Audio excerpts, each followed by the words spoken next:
संकट अजून टळलं नव्हतं. तनयाने गुरुजींचं काय केलं असेल याचा विचार करून तिचा घसा सुकला. समोर हॉलमध्ये येऊन ती सोफ्यावर बसली. स्वतःला दोष देत डोक्यावर हात मारून रडू लागली. तेव्हा अचानक नेहाला जाणवलं की तिच्या व्यतिरिक्त अजूनही कोणीतरी इथं आहे.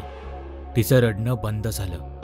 तिनं हळूहळू मान वर करून पाहिलं तर समोर दारात तनया उभी होती. चेहऱ्यावरचे हावभाव नीट समजत नव्हते. तनयाला असे अचानक समोर बघून तिचे अवसान गळाले. एक मोठा आवंढा गिळत ती तनयाकडे बघू लागली. भीतीच्या त्या क्षणी नेहाला समोर फक्त मृत्यूच दिसत होता. तनयाने एक एक पाऊल तिच्या दिशेनं टाकायला सुरुवात केली. तनया जसजशी जवळ येत होती तसतसं नेहाला आपल्या आयुष्याचा एक एक क्षण कमी होताना दिसत होता.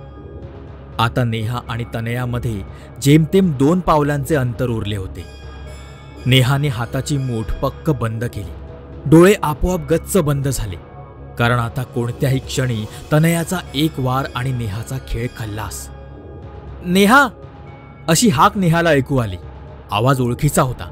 नेहाने गच्च मिटलेले डोळे पटकन उघडले. हाताची मूठ सैल झाली. तिनं समोर मृत्यू बनून उभ्या असलेल्या तनयाच्या मागे पाहिलं तर स्वप्नील उभा होता. त्याला बघताच नेहाला 100 हत्तींचं बळ आलं. नेहाने तनयाला जोरदार धक्का दिला तशी ती हॉलला लागून असलेल्या बेडरूममध्ये पडली. नेहाने ताबडतोब बाहेरून कडी लावली. तनया आतून दार ठोठावत जोर जोरात हाका मारू लागली. नेहा धावतच स्वप्नील समोर आली. बरं झालं तू आलास. तुला माहित नाही या घरात काय काय घडतंय.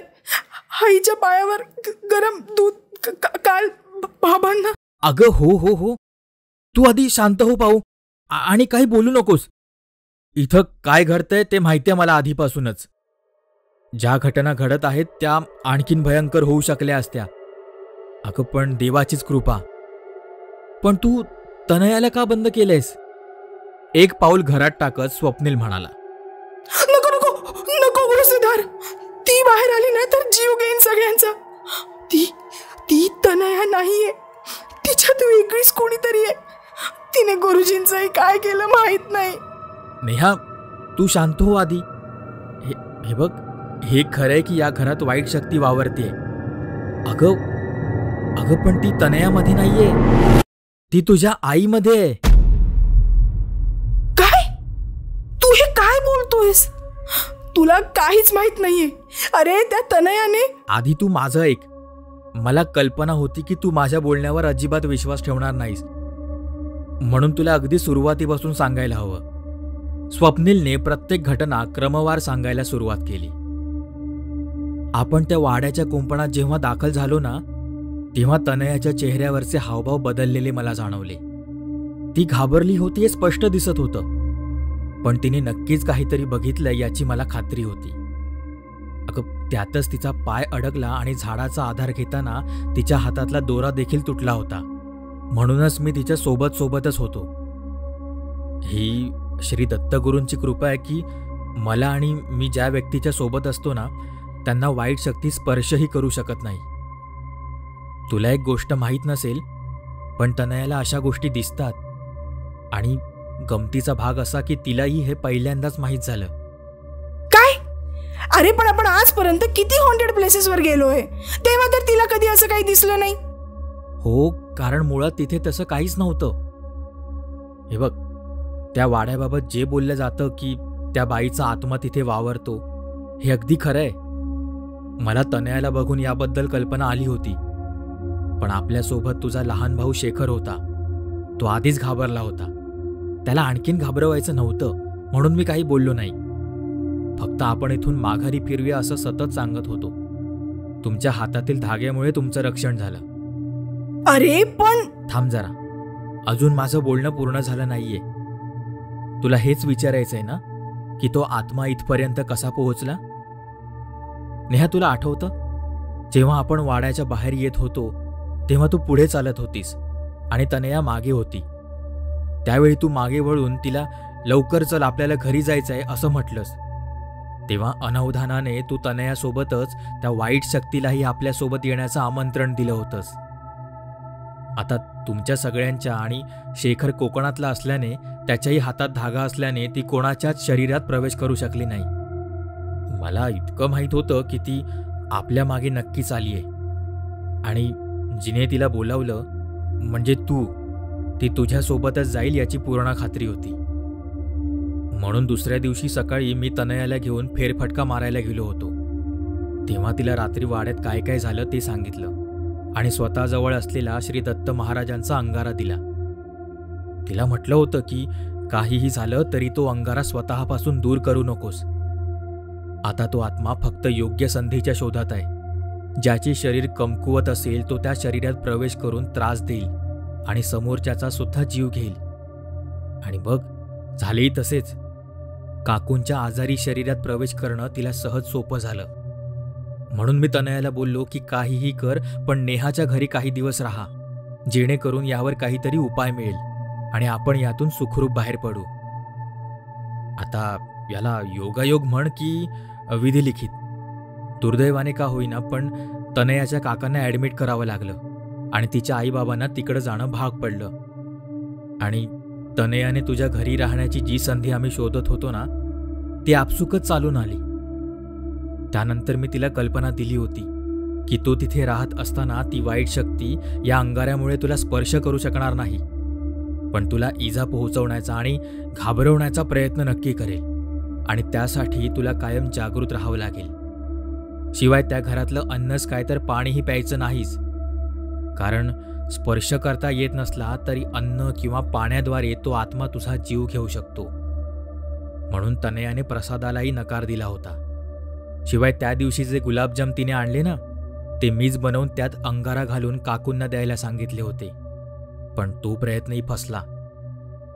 त्या क्रूर आत्म्याने मोठ्या शिताफीनं तुझ्या दंडावरून तो रक्षाधागा काढून घेतला. पण त्याच रात्री माझ्या सांगण्यावरून तनयाने तुझ्या आईने बांधलेला तो साधा धागा काढून मी दिलेला धागा बांधला आणि तुला अंगाराही लावला. स्वप्नील जे काही सांगत होता नेहा ती अवाक होऊन ऐकत होती. तिला आपल्या कृतीचा पश्चाताप होऊ लागला. एव्हाना तनयाचा आणि दार ठोठावण्याचा आवाजही बंद झाला होता. तुझ्या घरात देवांची स्थापना होणे गरजेचे आहे, म्हणूनच त्या दिवशी मी तुला त्याबद्दल बोललो होतो, कारण तेव्हाच तो आत्मा तुझ्या आईचं शरीर सोडेल. तो आत्मा क्रूर आहे आणि जीव घेतल्याशिवाय शांत होणार नाही. पण तू घाबरू नकोस, दत्तगुरू आहेत आपल्यासोबत.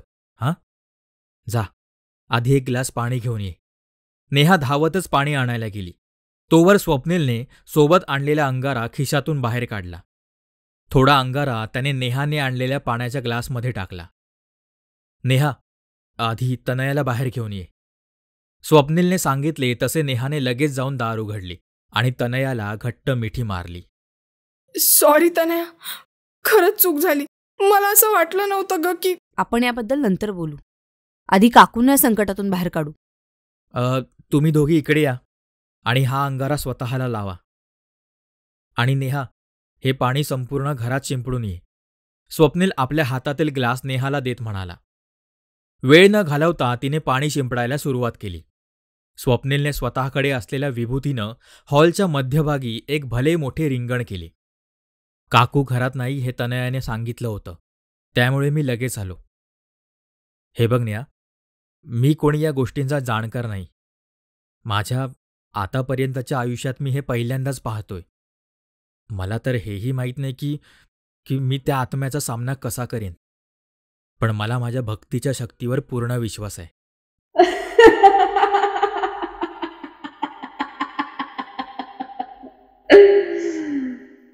तू मला बाहेर काढणार?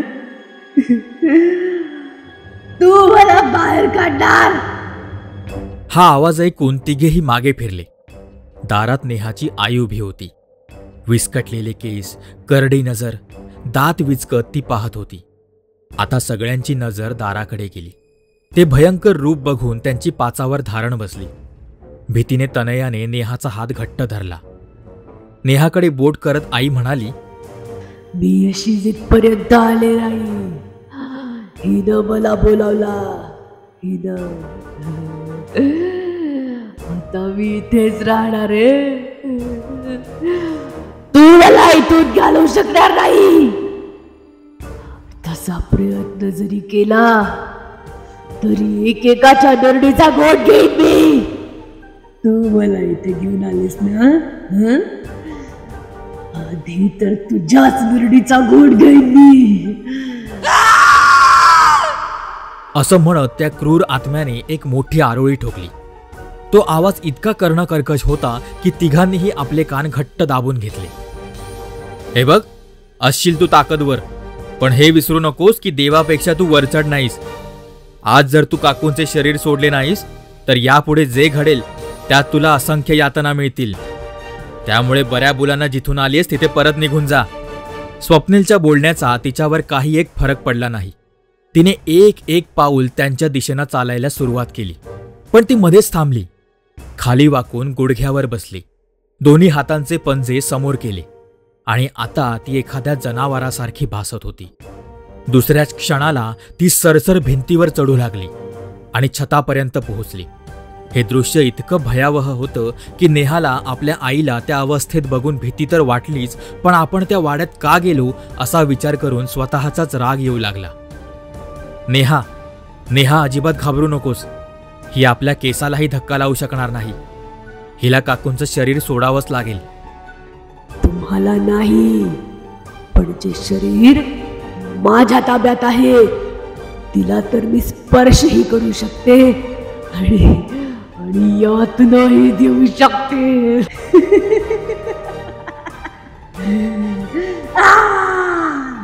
असं म्हणत तिने वरून खाली उडी टाकली. तशी एक किंकाळी आईच्या तोंडून बाहेर पडली, कारण इतक्या वरून पडल्याने त्यांच्या पायाला गंभीर दुखापत झाली. ती तशीच उठली आणि तिची नजर समोर ठेवलेल्या फळांच्या टोपलीवर गेली. त्यात धारधार चाकू होता. तिच्या चेहऱ्यावर एक विचित्र हास्य आलं आणि ती एक पाय जमिनीवर घासत लगबगीनं त्या टेबलकडे जाऊ लागली. नेहाने ते हेरले. हीच ती वेळ त्या आत्म्याला रिंगणात आणण्याची. जशी आई त्या टेबलकडे जाऊ लागली आणि त्या रिंगणाच्या समोर आली तसं नेहाने काही एक विचार न करता आईला जोरात धक्का दिला आणि तोल जाऊन ती बरोबर त्या रिंगणात पडली. तिनं रागाने नेहाकडे पाहिलं. आईच्या डोळ्यात रक्त उतरलं होतं. ती उठली आणि नेहाच्या दिशेनं चालू लागली. जशी ती रिंगणाच्या बाहेर पाय ठेवणार तोच तिला एक विजेचा तीव्र धक्का बसावा तसा जोरदार झटका बसला आणि ती खाली पडली. पुन्हा उठून तिने बाहेर येण्याचा प्रयत्न केला, पण याही वेळेस तिला जबर झटका बसला. आता मात्र ती चवताळली. तिने स्वतःला म्हणजेच नेहाच्या आईला नखाने ओरबाडायला, कडकडून चावा घ्यायला सुरुवात केली. आता मात्र स्वप्नीलने वेळ न दवडता हातातल्या पाण्याच्या ग्लासमधून अंगारा टाकलेले पाणी तिच्यावर शिंपडायला सुरुवात केली. तसा तो आत्मा वेदनेनं विव्हळू लागला. स्वप्नीलने पुन्हा पुन्हा ते पाणी शिंपडलं आणि काही वेळाने तो ओरडण्याचा, विव्हळण्याचा आवाज बंद झाला. नेहाची आई खाली कोसळली. काही क्षणात तिथे शांतता पसरली. आई खाली निपचित पडली होती. 5 मिनिटांनंतर तिच्या शरीरात थोडी हालचाल होऊ लागली. ती उठून बसली, पण पायाला दुखापत झाल्याने विव्हळत होती. स्वप्नीलने नेहाकडे बघून आईजवळ जा असं खुणावलं. आता आईच्या शरीरातून तो आत्मा बाहेर पडला होता. काळजीचे कारण नव्हते. नेहा आणि तनयाने आईला आधार देऊन उठवले, बेडरूममध्ये आणले आणि बेडवर झोपवले. आईला बेडवर झोपवल्यानंतर नेहाच्या एकाएकी लक्षात आले की बेडवर बाबा नाहीत. ती पुढे काही बोलणार तितक्याच त्यांना कसलीशी खडखड ऐकू आली. सोबतच हसण्याचा आवाजही आला. सगळ्यांची नजर कपाटावर गेली.